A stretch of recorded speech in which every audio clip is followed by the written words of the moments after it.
All right. Well, good afternoon, everyone. Thanks for joining us again here for third Thursday, South Florida Arboriculture and Landscaping webinar series. Today, we've got Dr. Mica McMillan.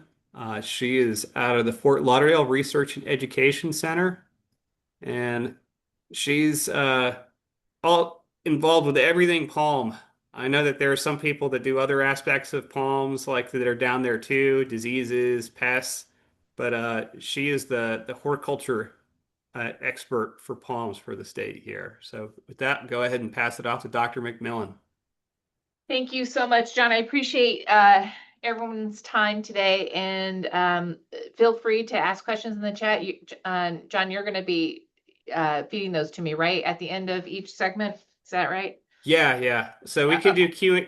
I usually hold Q&A to the end, and then the last 5-10 minutes, like we'll have the quiz and the Q&A. awesome. Okay, thank you, John. I appreciate the invite. Okay, so we're going to get started today. I don't know if some of you have heard my presentation on how you identify certain nutrient deficiencies on palm trees. So we're going to real briefly go over that, and then we're going to talk about some of the research that we're doing here to address issues with nutrient deficiencies in palms. So by far, the number one deficiency in palm trees, and this is all over the world, globally, here in South Florida, California, it's always going to be potassium deficiency. And so potassium is found in the older leaves because it is a mobile nutrient. And how we know it's potassium is when you look at a palm tree, you're looking at the lower leaves. They will have these yellow and orange spots, speckled leaves. There'll also be the leaf tips are necrotic, or particularly on the Phoenix species, if you reach up to touch them, they're almost brittle. So this picture right here is showing you a lower frond that has the yellow and orange speckling. So when you hold that frond up to the sun, you will see that particular speckling. Why we have potassium deficiency in our palms is typically because we use high nitrogen fertilizer.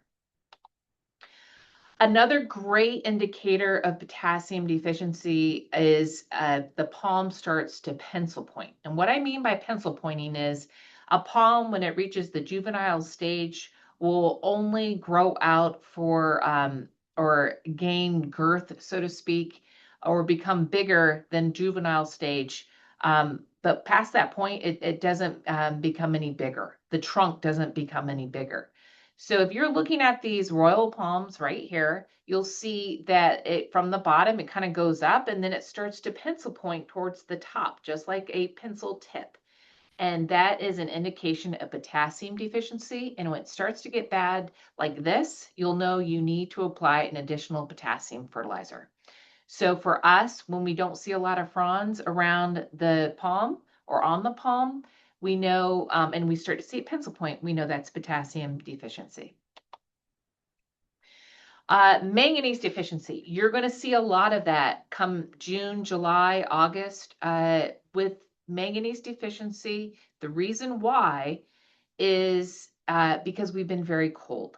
So manganese is a nutrient that when the soils get cold, it's very difficult for the palm to take it up. How do you know it's manganese? You remember it like this, Mn. So Mn, and think of it as N is for new fronds. So if you have a spear leaf, and then those newer fronds are going to have what we call almost a frizzle top. And in this picture, you can see it here. You see the spear leaf to the right. It's not opened yet, fully opened yet. But then the first frond will have this manganese deficiency at the base of the frond. So it's kind of curly. It looks like frizzy hair. We call that frizzle top. So it's always going to be on the new leaves. And that frizzle top is a great indication of manganese deficiency caused by one, high soil pHs, but also cold weather. So come June and July, particularly from this year where we've had 3 cold weather events, we know that we're going to see a lot more manganese deficiencies. This is a foxtail palm. You can see at the base of each of this particular palm where we have that manganese deficiency. Magnesium is what I refer to as the mellow yellow disease because it's typically found, number one, on the phoenix species. So canariensis, robelinis typically exhibit magnesium deficiency. And you're going to find that with magnesium, it's going to be in the middle to lower fronds. And on this one, you can see why I call it mellow yellow because it's that bright yellow green color. So in the middle, you see the bright green stripe of the on the front, and then on the edges, it's a yellow orange color, and it's wrapped around the middle to lower frond. So, like I said, the low to mid canopy. The kicker with magnesium is we have high potassium fertilization. So if you go to treat for potassium, what will happen is that will lead to magnesium deficiency. The potassium will get kicked off by magnesium, and then we'll start seeing magnesium deficiencies, but predominantly in your phoenix species. So on this particular palm, you see both, which is very common in South Florida. So if you're looking at this picture, mid to lower fronds, the first one on the left, you're seeing that green stripe up right through the frond, and then on the edges is the yellow to orange. But note that you see the tips of this frond are necrotic, and that is caused by the potassium deficiency. Same thing with the picture on the right. The necrotic leaf tips is potassium deficiency. So for us, boron deficiency is what I call the Dr. Seuss. Boron deficiency makes the palm just kind of look crazy. It's number one, always going to be on the new leaves. And you'll see, if you can look at this particular picture on the left, you see the accordion leaves, or where the leaves are all kind of scrunched up. That's what we call accordion leaves. They're for us, particularly like in my neighborhood in Pompano Beach, I see a lot of unopened spear leaves, which is a great indicator of the palm not receiving a lot of boron or not able to take up a lot of boron. In instances where it's a severe deficiency, the crown will bend, and it's what we call gravitropism. The crown will bend in one direction, or the new leaves will start to grow downward. Also, a great indicator of boron deficiency is necrotic inflorescences. So remember, with necrotic inflorescences, it can sometimes be, number one, lethal bronzing, but more often than not, particularly in an urban environment, it's going to be a boron deficiency. The kicker with boron is that in our soils, because they're so sandy, that the boron is typically leached through the soil profile during a rainy season. And then during the dry season, the boron will get so tightly bound to the organic matter that it's difficult for the palm to take up. But this is the one that the deficiencies are a little crazy and funky looking. Here is a multiple unopened new leaves. That's clearly boron. And then on the right, you'll see where the spear leaf fails to open completely. And that's what we call the rider crop, right? So it looks like a riding crop. And you can see where just the tip opens up, but then failure of the whole spear leaf to open. So this photo was taken by an extension agent, Jamie Lynn Daltrey. She's up in Sumter County, and she was showing me that boron deficiencies can be found throughout the state. That you see multiple unopened spear leaves in the phoenix, and then on the right, that's what we call hook leaf, and a great picture of boron deficiency. So you notice that I didn't mention nitrogen right off. For us in palms, we don't typically see nitrogen deficiency in field grown palms. Where you will see it is going to be in containers. So if you're a person who deals a lot with container palms, then you'll see nitrogen deficiency. And what that looks like is an all over yellowing. Typical of every plant or crop that you see has nitrogen deficiency, you'll actually look like a bright yellow plant. And it will be in the older fronds. Like I said, not typically found out in the landscape. I think I've run across it maybe 5 or 6 times, but you will find it in container palms, and you should know what that looks like. So the biggest the biggest concept, I think, for palm tree fertilization that people have a hard time wrapping around their head is that palms are, you're not treating for what you see visually on that palm right now. So when you fertilize a palm, you're treating for what's in the apical meristem or in the growing region right now. And for a lot of our homeowners, our stakeholders, it's difficult to explain to them that when they fertilize for that palm, when they're fertilizing for potassium, magnesium, manganese, and boron, which are the predominant nutrient deficiencies we find on palms, you are not fertilizing for what you see now. You're fertilizing to correct what's in the apical meristem, and it's not visually apparent at that time. So when we go to fertilize a palm, you're treating to replace, the whole. Basically, you're going to try to replace the whole canopy or the whole head of the palm tree. So you're not going to treat with the leaf symptoms that are already present. This concept causes a lot of problems because this leads to over fertilization.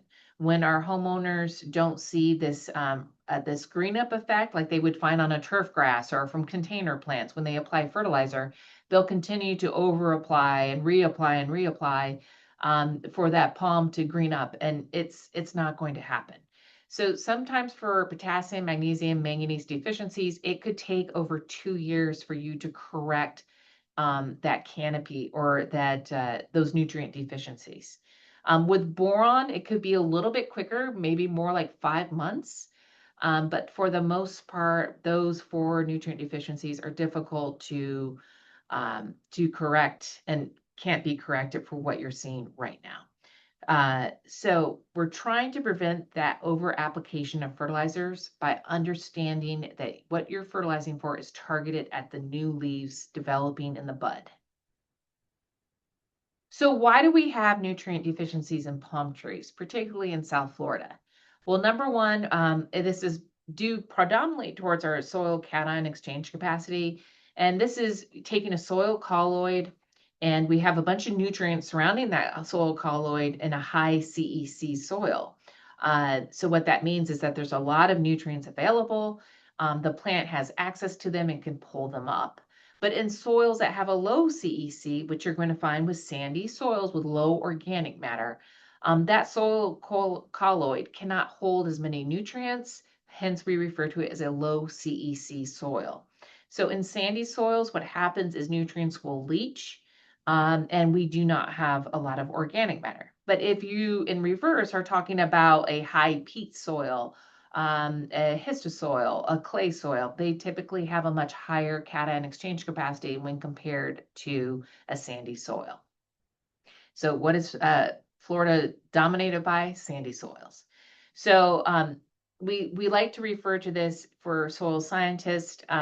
You can see anything south, predominantly south of Highway I-4, you're going to find a very sandy alkaline soil, whereas anything generally north of Interstate 4 is predominantly acidic or a low soil pH. So this organic matter and cation exchange capacity are mostly low in these highly alkaline soils and in sandy soils. So this particular slide was taken from Lynn Griffith. And if you don't know Lynn, he is the man who has analyzed over 1 million soil samples. He used to own A&L Labs. He gives a lot of talks throughout the state. But this is a slide where he analyzed all of these samples, soil samples from above I-4, and he found this general trend. It's not always the case, particularly on the coast, but it's a good quick synopsis of what we typically find in Florida. So if you're talking about here in South Florida, our soils are alkaline and they're also very sandy. And what does that mean? So for us in a field soil, I'm looking predominantly at a field soil here, you're going to find that when a pH, if you look at the bottom of this graph, a pH of 7 is what we call neutral or ideal. And isn't it wonderful that our soils their nutrients are predominantly available nitrogen, phosphorus, and potassium. Those are the ones that we are mostly concerned about. but those are all available, highly available around between pHs of 6 to 8.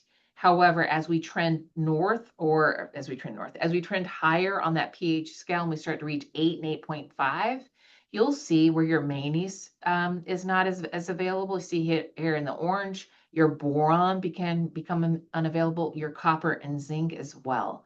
So that's why we're concerned about soil pHs, and you should absolutely know your soil pH. Whereas in a container media, for those of you dealing in container, we know that as container media, we like to have a much more acidic soil. So we see it's typically around 4.5 to 7.5 for container media. And you can see where these trends are slightly different, whereas phosphorus is not as available in container media at those higher pHs. So just some differences, but for the most part, we know that manganese and boron are going to be much more difficult to take up in our alkaline soils. So how do we fertilize palms?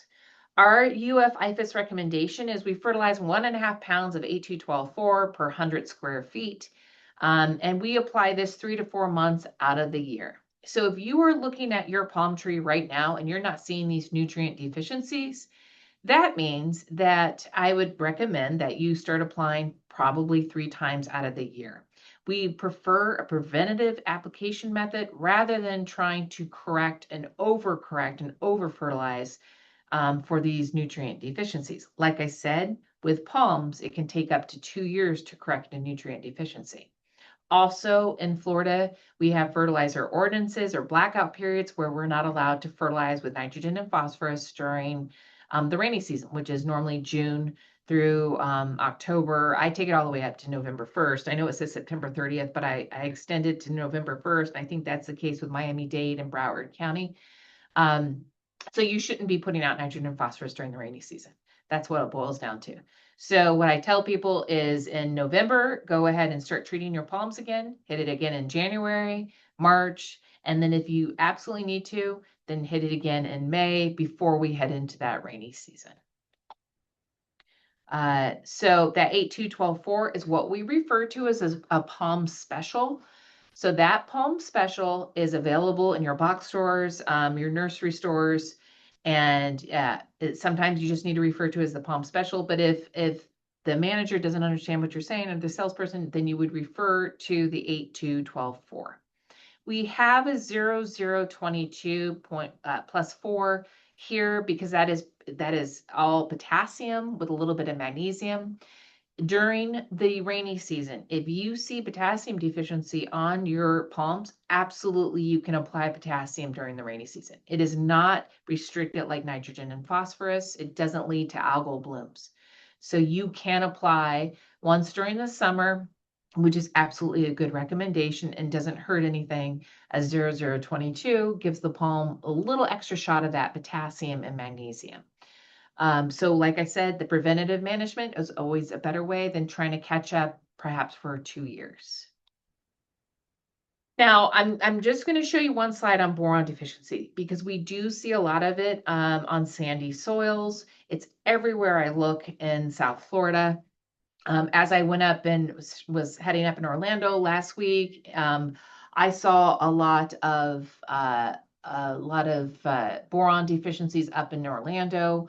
I saw a lot up in the Jacksonville as well as the St. Augustine area. So how do we correct for boron? Like I said, boron can be treated separately if it's a chronic issue. But for the most part, you're just going to apply your 8.2.12 for your palm special because it does have boron in it. It's just enough of what the palm needs. But if it's chronic and you're continually seeing these unopened spear leaves, then apply the 2 to 4 ounces of a Solubor or borax, which is found in the grocery store. It's found at Home Depot or your box stores, and it's very inexpensive. The kicker is this. If you over apply boron, then what's going to happen is you will kill the plant. So when I talk to you about applying 2 to 4 ounces of soluble or borax, I'm not saying in 1 gallon of water. I don't say it in 2, nor 3, nor 4. I say in 5 gallons of water. And this is critical because if you go out any lower in that gallons of water, you will simply you will kill your palm and perhaps your surrounding landscape, your turf, and any of your shrubs and your plants. So 5 gallons of water, this is critical. So if you're going to treat for it, 2 ounces and 5 gallons of water is enough. We don't ever want to see palms treated like this, and I see it all the time. I get pictures from everybody across the state showing me where people have fertilized these palms like that. You absolutely do not want to do this.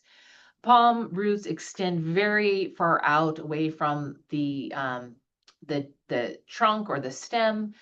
Yes, they are predominantly within that 6 foot range outside of that stem, but they will extend. We've seen data as far as 50 to 100 feet away from the trunk.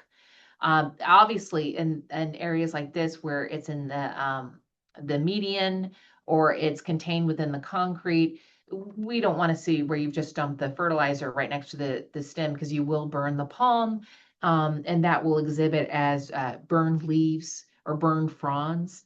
And always remember that palm roots are found intermingled with your turf and your other landscape plants. So a nice even distribution around the palm trunk is what we want to see.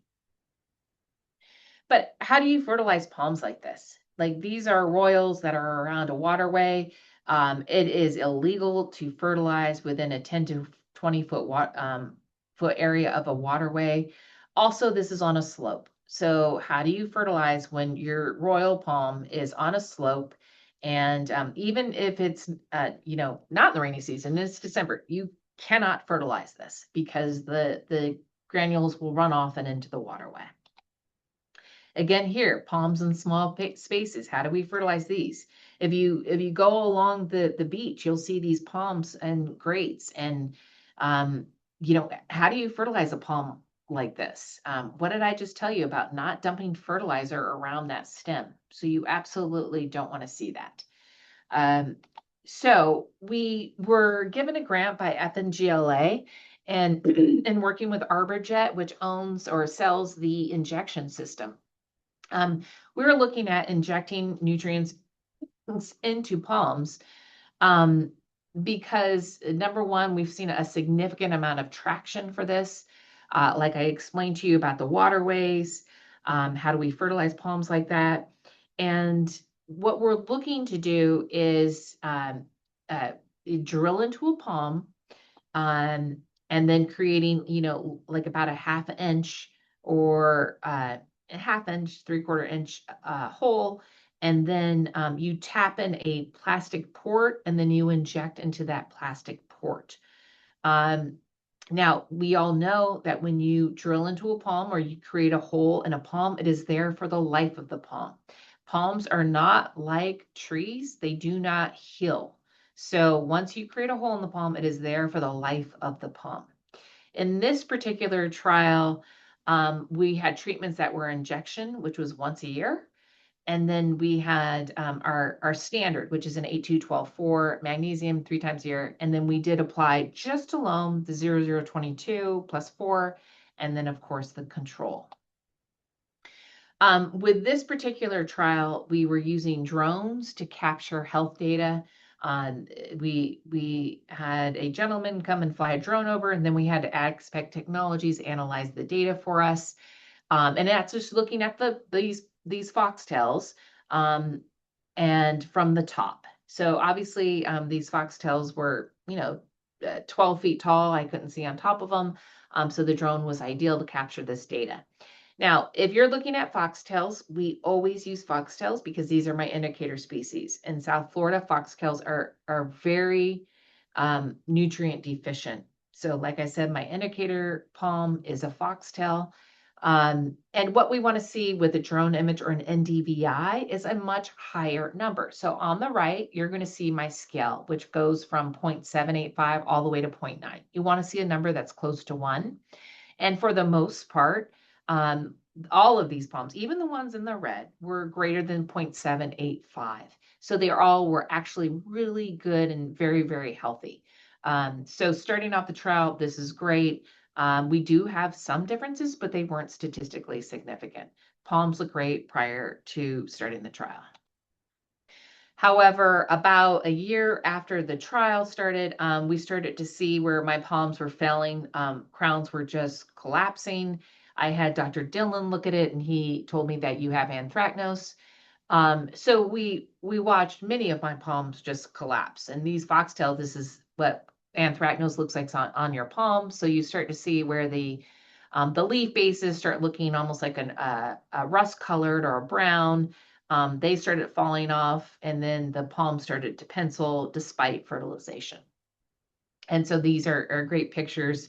And it's really something to see anthracnose just completely wipe out almost your whole your whole project. So again, if you see this, then you know it's anthracnose. Close up of how the fronds were almost like this rust colored. If you ever seen anthracnose in turfgrass, and it's very similar to what we see in turfgrass. Again, the palms were starting to pencil. They were failing. Their vascular system was failing. We went ahead and we flew another drone towards the end of that trial. We continued to treat even though we saw the anthracnose. And we found that we lost almost all of our palms. So I told you, remember about the NDVI, where the green color was, we want to see that dark green or that number closer to 1. But after the anthracnose hit it, you can see our NDVI numbers dropped to as low as 0.292. But if you look, there's about 3 palms that look amazing. There's one up there at the top right corner, and then there's one over here that still has some green left in it. But those 4 palms looked great, and they still do look great. And what we found was that those were the palms that were injected. So this picture shows you, or this graph, you're looking at the mortality rating based on a 1 to 9 rating, where 1 equals dead and 5 is healthy. And if you look at our treatments, those palms, and there's obviously we don't have a lot of palms left, but for the most part and statistically significant, our injected trees were able to withstand the anthracnose, and we were left with starting out with 6 trees. We were left with, I think it's 4 palms that were still with the injection. We almost lost all of our palm sessile. I think we have 1 left, and a sulpol mag did very poorly, obviously, because we weren't giving the sulpol mag nitrogen or phosphorus. If you look here on the right, that one is actually a palm special treated, and you can see where it has manganese deficiency. I hope you would be able to spot that one. So manganese deficiency, where it's on the newer fronds. But if you look at the palms kind of in the back, the green ones, those are injected. So here's my injected tree, and this is my top dog. This is my palm number 18, and it was beautiful. So we did see just these bright green. This is what you want to see from a foxtail, which we very rarely do. Bright green fronds, and that was from a once in a year injection. So it received 3 injections over the life of the trial. However, there are some issues with the injection port on this particular trial, not in all cases. I've injected hundreds of palms now, and I will tell you, we don't typically see where a port fails. But on the right-hand side, you can see where that port failed, where we can push it in and it creates almost like a hole. We absolutely don't want to see that. So there might have been some vascular damage with these palms, despite looking great, maybe the anthracnose was able to create some havoc in there. But for the most part, when we inject, I don't typically see a port failure. So that was one trial. And then we decided to look at another, and this is another trial that was funded by FNGLA, using drone imagery to evaluate palm health. And then we have the 82124 is one of our treatments. And this is on Adenidia. So Adenidia murillii, that's our Christmas palms. And our treatments were palm, like I said, the 82124, which is our standard. And then, of course, we always have a control, which receives nothing.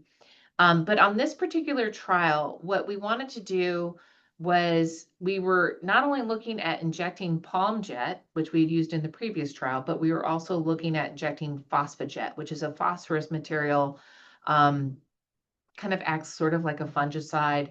So we injected that into some of the palms. But then we also did what we call an apical meristem drench. So for palms, they have one growing point, and it's what we refer to as the bud or the apical meristem. And it's up near the top or in the crown. And what we would do is we would pour what we were injecting into that area or that region around the apical meristem. We would pour those two materials, the palm jet and phosphojet. So number one, we were injecting it, and then we wanted to see what happened when we did an apical meristem drench.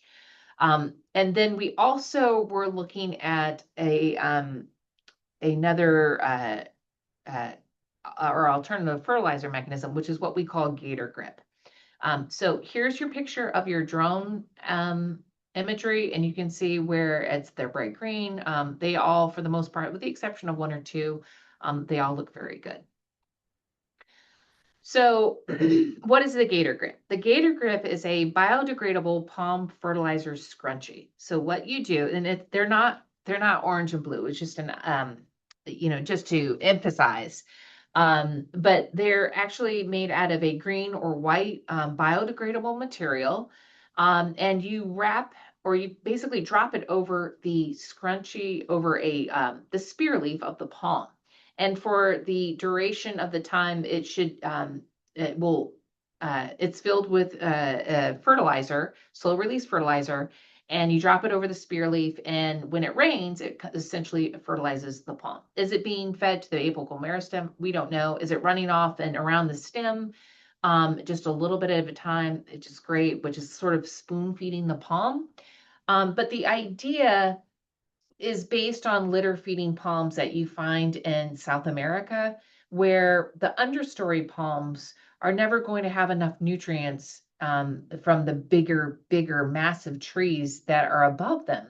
So their roots are never going to be able to capture that much nutrients. So when litter falls from those big trees, it falls into that palm, and it creates almost like a composting pile within that palm. This is something that we looked at from Scott Zona, a former researcher at Montgomery. So yes, we based it on these litter feeding palms, and we designed it for arborists. So when they go up to prune the palms, we will drop a gator grip over the spear leaf. And yes, it's biodegradable. We have yet to have one fall off the tree. Okay, so it doesn't get blown off during a hurricane, and it expands. So as that frond opens up, the gator grip will expand with it. And then when you go up to prune it again, you take it off and then you put on another one. So that's the idea. You set it and forget it. You don't have to worry about putting fertilizer down around the ground or having fertilizer run off. These particular Adenidia were right next to a waterway. So we're not right next to it. You can see there's a 6 to probably a 10-foot differential to one of the irrigation ponds that we have here at the research center. So there is absolutely no runoff here, but this soil is extremely sandy and extremely dry and extremely high pH. I think the pH is as high as 9. So there's going to be very little uptake of those micronutrients, particularly manganese. Also, because it's so dry, there's not a lot of microbial action for the fertilizer. So we think the gator grip would be almost ideal. Like I said, here's your Adenidia, extremely popular palms here in South Florida. I see them creeping up north towards Orlando. Don't do it because they do not like the cold. Yes, they're a great palm. I very rarely see, number one, nutrient deficiencies on these. I don't see them suffering from diseases. Brom may have a different idea, but for the most part, they are a great landscape palm. Now I'm starting to see them, well, they're everywhere. But for these, we did stress them, right? We knew we put them in here with no irrigation. We knew this area would, once you have rainfall, it just would not hold any moisture. The moisture was typically 0 to 10%.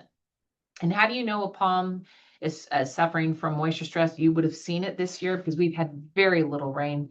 But for the most part, palms, when they are drought stressed, their fronds will start to curl. See here on the Adenidia on the right-hand side, that the fronds are curling, which indicates to me that the palm is suffering from drought stress. Also, when lower fronds start to drop and they're very dry looking and turning brown, that's drought stress. When your lower fronds drop and they're still green, that's what we call a frond flop, and that's because you're overwatering. So a good little tip that I learned from a grower. So real quick on a quiz time, if you could name this nutrient, what would it be? It would be, and if I was there, I would tell you this is absolutely nitrogen deficiency. So like I said, rare in landscape palms, but tricky for me because I found one. And despite the fact that you can see all of the green and beautiful palms around it, this palm just wasn't able to access those nutrients. So again, like I said, my foxtails are indicator plants, and that is absolutely nitrogen deficiency. Middle to lower fronds, a green streak, what nutrient deficiency is that? If you said magnesium, then you would be correct. And then of course, the newer fronds, it's always going to be at the base. So remember, that's a good tip. Potassium's at the tips and manganese is at the base, frizzle top, and we know that that is manganese deficiency.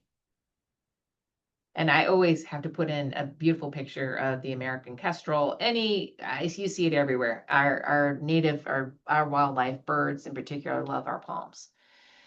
So another takeaway from today is if you are using compost, hooray, that's wonderful. My other job is compost. So we look at compost and we see where it's great material. For the most part, most compost is a very good organic matter, but it cannot supplement or it cannot replace fertilizer inputs. Okay.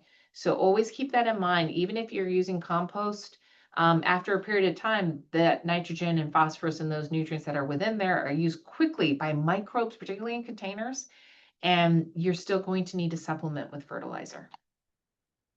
So we are working on future research. I'm working with Extension Agent Ryan. He's going to kill me, Sapluski.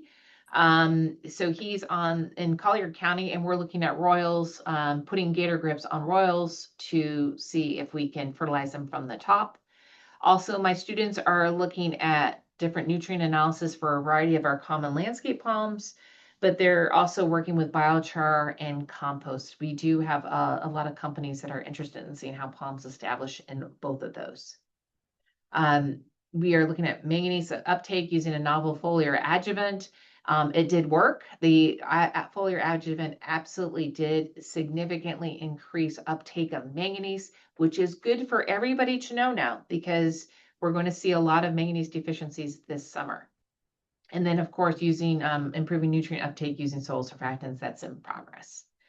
So these are some of our sponsors that we like to thank. And I just have a couple more things, most frequently asked questions, and I shouldn't hand over my sponsors. So FNGLA, Green Edge, Davy, Harrell's, and Arborjet, I appreciate their support. But I want to go over real quick, and I know most frequently asked questions. If your palm has been diagnosed with Ganoderma butt rot, I am not the palm pathologist, so Dr. Dillon is, but I still get a lot of these questions. And my HOA has stated that I need to replace with another palm or face a fine. Can I replant another palm in the same place? No.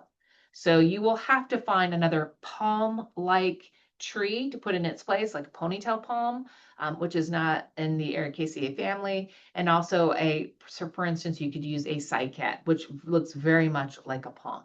So do not plant another palm. So if your palm tree is exhibiting severe potassium deficiency, can you apply A212-4 in July? Absolutely not. You know the answer to that because it's the rainy season. So we recommend that you apply 0022. And I, for the heck of it, on my palms, I do put out a 0022 or 0019. I do give them a little dose of potassium. The next question is, I'm transplanting palms. What is the number one concern, fertilizer or water? People, it is water, water, water. Okay. That is the number one thing you should be concerned about with your palms. They should be watered every day for a successful establishment, but we know we are also in a severe drought. So give them a good drink of water at least 4 times a week. And hopefully there's some organic matter there to hold that water there. But a really good drench is what those palms need, and water is more critical than fertilizer at that stage. Plus, when you get in palms from landscape companies, they've already been so well fertilized, you can almost see it on the top. Um, if you have a cold weather event, which we all obviously have had, even down here in South Florida, we got down to 32 degrees here at the research station. My foxtails took a hit. My Adenidia, we lost some of them. So they don't like that cold weather. We do have a plethora of hardy, cold tolerant palm trees. So you can find these all on Edis if you're interested in looking for some. But if we head into next year, remember this, if we head into a drought, into a freeze, sometime in the winter months, the best thing you can do for a palm is make sure it's fertilized. You've been on the palm preventative fertilization practices for a year, but always remember that you should irrigate probably 2 to 3 days before the freeze event. To don't overwater, just give the palms a nice good drink of water, because we have found that in some of our research, if a palm is drought stressed, it does not do well during the freeze. You surely can take off those dead fronds at the bottom, but I strongly, strongly suggest you wait until we get out of all of these freeze events. This year we got hit absolutely, because we had one freeze event in January and then turned right back around. We had another one, and people had gone out and they had taken off all of their dead fronds. You want to keep those dead fronds on. I know it doesn't look pleasant, but keep them on because it covers that apical meristem, and it can and kind of protect the apical during another freeze event. If you remove them, we will see that the palms do not respond as well. If you have palms that you can reach the spear leaf, and you pull up on that spear leaf after the freeze event, and it's been a week or two, you pull up on that middle frond. If it comes right out, then the palm has been damaged.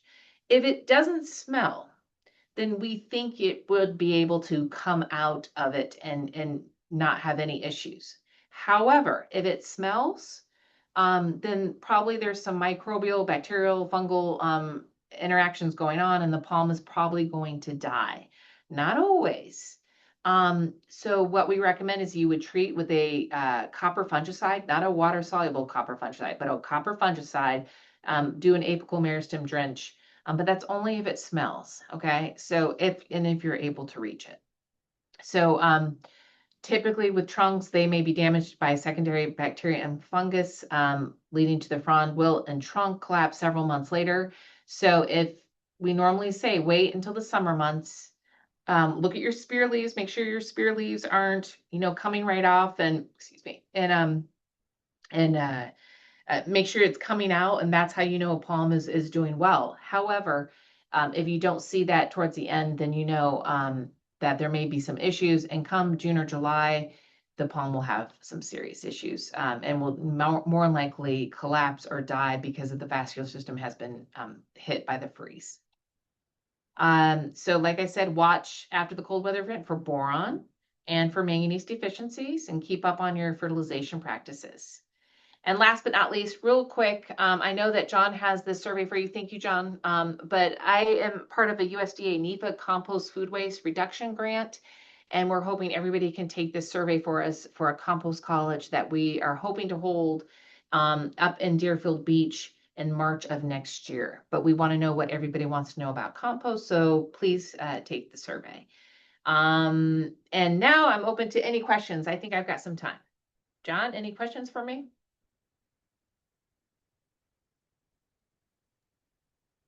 Yeah, just looking here. Uh, with quite a few, like throughout. Let's start up at the top here. High nitrogen fertilizer is a cause for potassium deficiencies, and this is a question.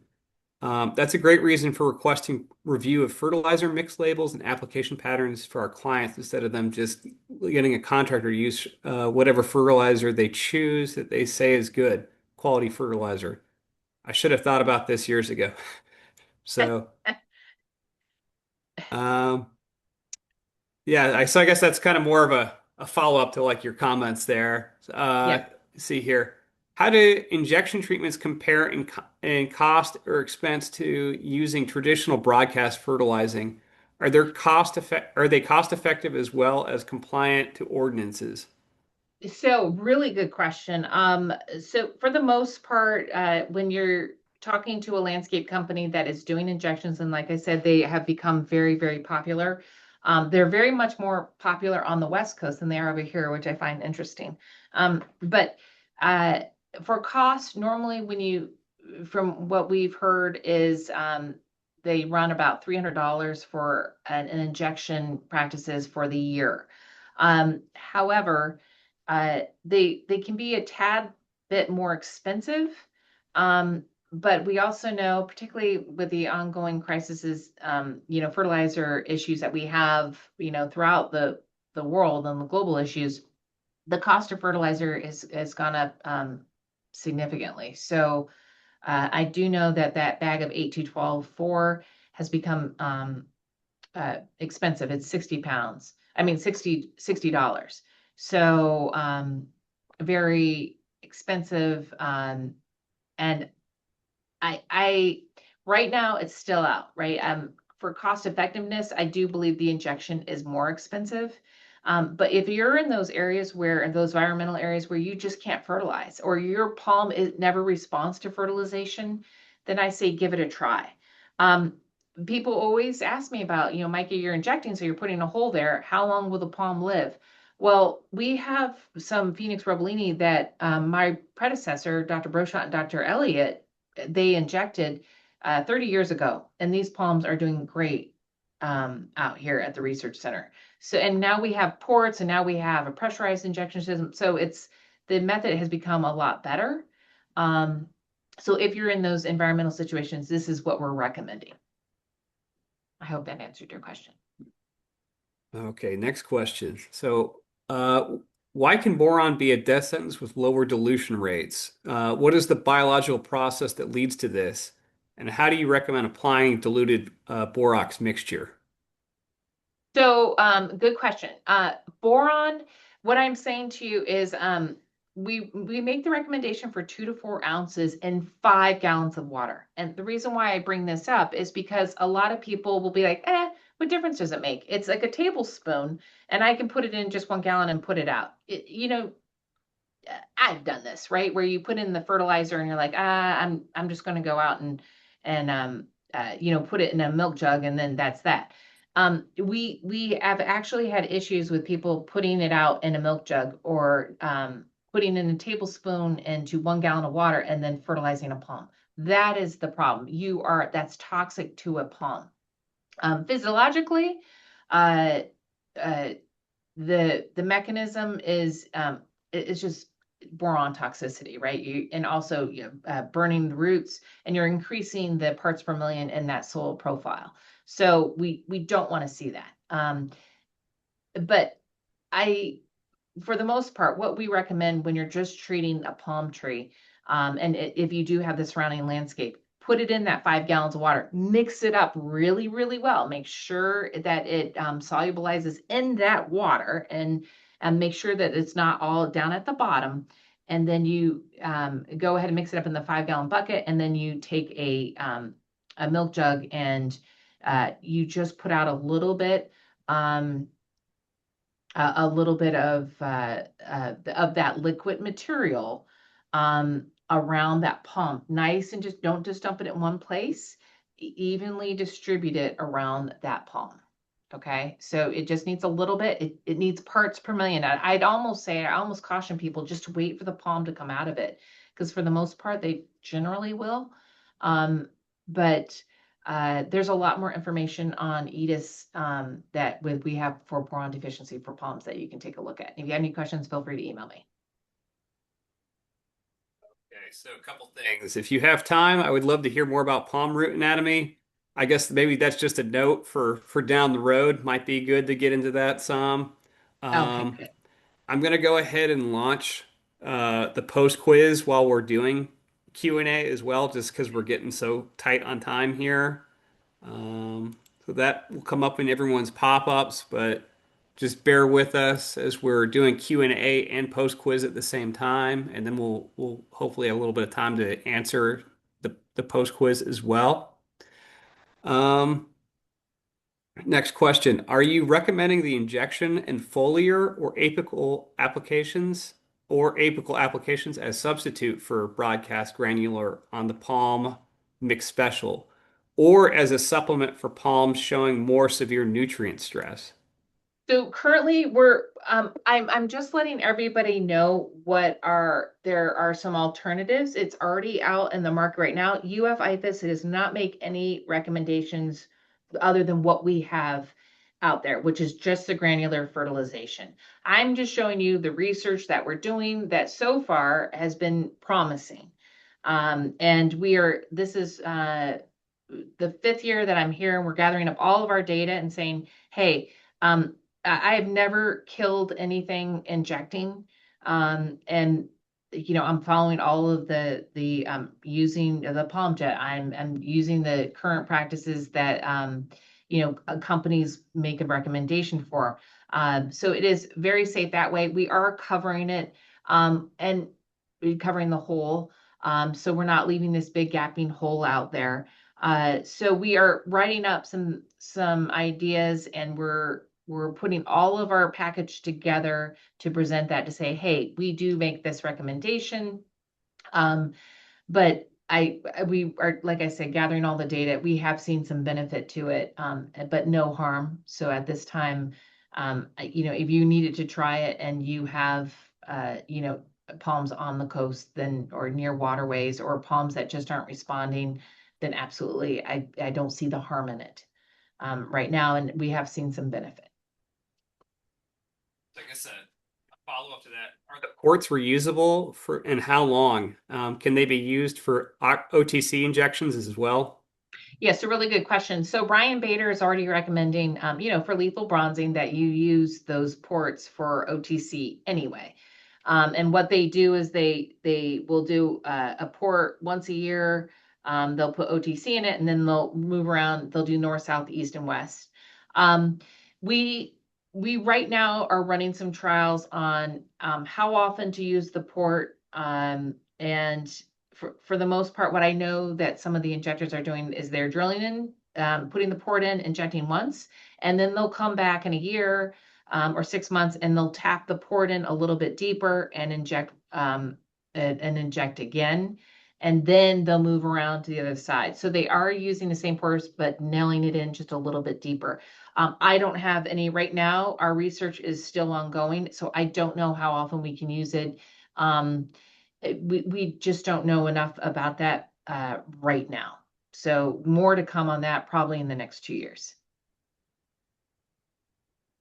I guess just an add-on to that, do you have a take on the OTC palm injections? I know that might be more Brian's. lethal bronzing territory, but Yeah, so Brian makes the recommendation that the OTC, it doesn't cure, um, but it does it's not curing the palm. So once a palm has LB, you can't just go and inject it with OTC. It doesn't cure it.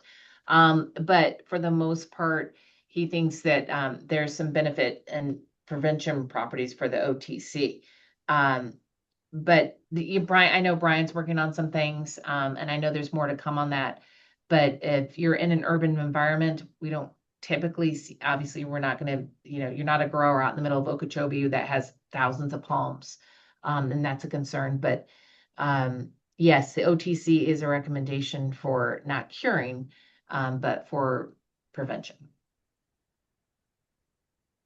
and then yeah, so kind of same deal. Ganoderma question. Is there a safe amount of time or years when a palm can be replanted in the same place as the original palm that was taken out? I don't that now that's a Dr. Brom Dillon question. But for the most part, I have always been told never to replant another palm there. Um, and so I don't know enough about that. That's what my recommendation is. But past that point, I've heard anecdotal evidence that, after 3 years, but I've got nothing to back any of that up. So you'd have to Dr. Dillon on that one. Yeah. Okay. I'm going to go ahead and share the results from the post quiz. I don't know if Yay. folks can see those, but they look like results were pretty good. Good. Awesome. So I think everyone, yeah, so you could see the biggest issues affecting palm tree transplants, B, water, water, water. Uh, two, nutrient injections. Can nutrient injections be a tool for maintaining palm health? So yes, everybody got that. So that was not before, but after they did. And then before the freeze, what is the UF IFAS recommendation to reduce cold weather effects? And it's D, make sure palms are not drought stressed 2 or 3 days prior to the freeze. Nice. So, so Good job, I think there everybody. was Thank you. there was some improvement there. Yes. Um, Thank you for your attention. I appreciate it. and then, but yeah, I think given where we're at with time and everything, we'll go ahead and wrap up. I'll try and reach out to everyone here with a recording with a YouTube link so that you've got this as a resource to go back to. If you've got questions regarding palms, palm health, palm diseases and pests, the Fort Lauderdale Research Education Center, like where Dr. McMillan is out of, has got a team of palm experts there. And Dr. McMillan is the horticulturalist. So, I mean, looking at like all of the plant health, physiology issues, that type of stuff. But there's a couple other folks down there that we try and rotate in the webinars as well. But yeah, please reach out to me. Please reach out to Dr. McMillan and the Absolutely. other folks that are out there. Thank you, John, for the invite. I appreciate it. And thank you all for Yeah, your yeah, yeah. Thank you, Dr. McMillan. It really means a lot, like having you here and having you local as well. So thank you so much thank you, John. for your time today. All right. Thank you guys. Have a great day.